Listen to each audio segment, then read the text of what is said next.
21st century is the century of science and technology. Today, we do almost all our work with the help of science and technology. In modern times, the clean growth of a country cannot be imagined without science and technology. We all know that the value of science and technology in our daily lives. Different inventions of science have made our everyday life simple and stress-free as well. On the other hand, technology has taught us the modern way of life. With the advancement of science and technology, some deadly weapons have been developed and modern wars of different nations have become more devastating and destructive. Nuclear energy has become a real threat to this world in modern times. With this in mind, the great scientist Einstein noted that the Fourth World War would be fought with stones or trees evacuated. In fact, he was afraid that the inventions of deadly weapons of war would one day end up in human civilization. But if we use science and technology for the well-being of human beings, it will develop us in the fastest way.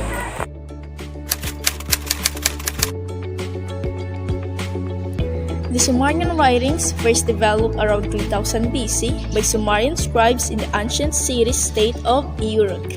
In present day, Iraq, as a means of recording transactions, cuneiform writing was created by using reed stylus to make wedge-shaped indentions in clay tablets.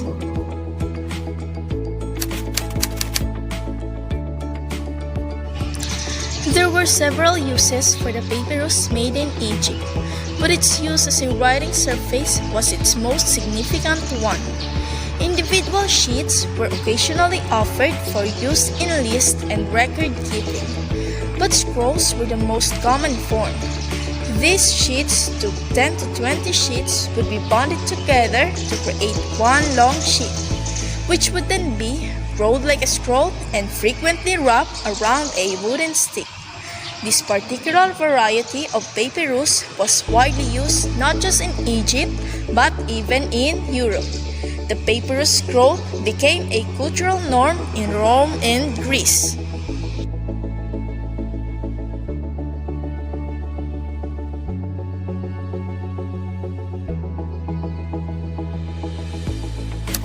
Around of the time 180, 13th century of Bohemia, the ancient Romans developed the form from wax tablet.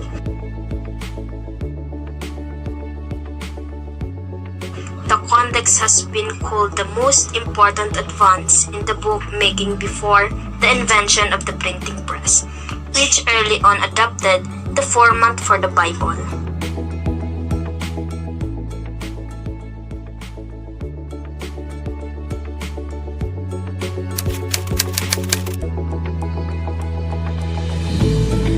Samuel Johnson's Dictionary of English Language is one of the most famous dictionaries in history.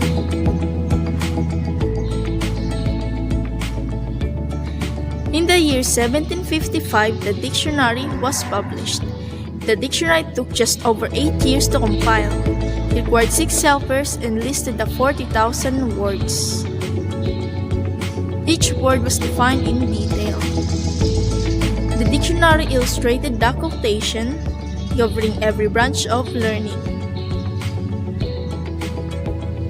Johnson was the first English lexicographer to use the citation in this way, the method that greatly influenced the style of future dictionaries.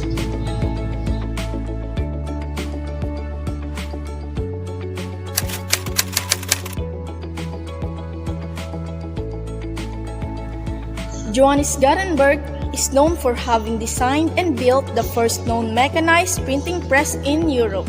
In 1455, he used it to print the Gutenberg Bible, which is one of the earliest books in the world to be printed from movable type.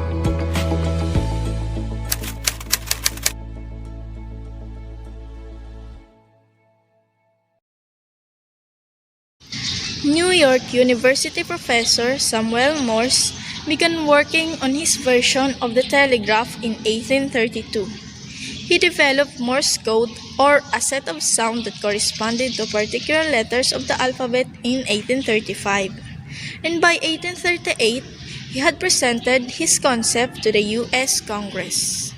By transmitting information quickly over long distances, the telegraph facilitated the growth in the railroads, consolidated financial and commodity markets, and reduced information costs within and between firms.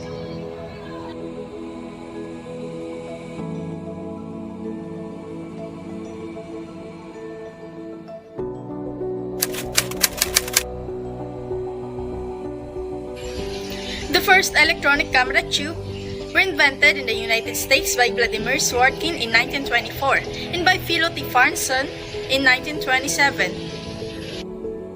Swartkin created an all-electronic television camera tube he called the iconoscope.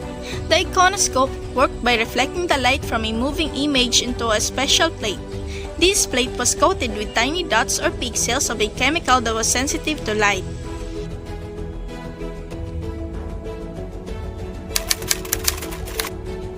Electronic Numerical Integrator and Computer was built between 1943 to 1945 at the University of Pennsylvania by engineers John Presper Eckert and John William Mauchly. ENIAC was designed and built for the United States Army to calculate artillery firing tables. It was the first programmable electronic general-purpose digital computer completed in 1945.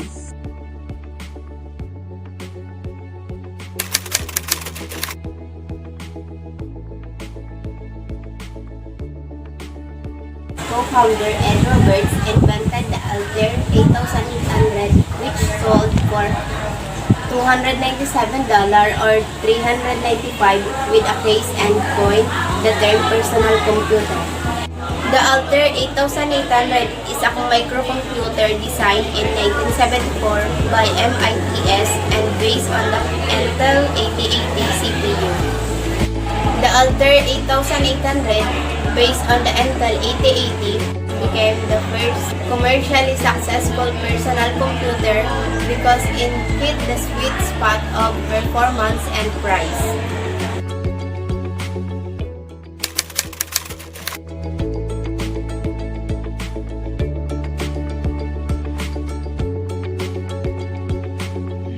Expert Systems, a type of AI program that was adopted by businesses all over the world in the 1980s, turned knowledge into the core topic of mainstream AI research. Through its endeavor to develop a fifth-generation computer during those same years, the Japanese government actively backed AI. The early 1980s saw the resurgence of connectionism in Johns Hopfield and David Strommelhart's writings, which was a positive development.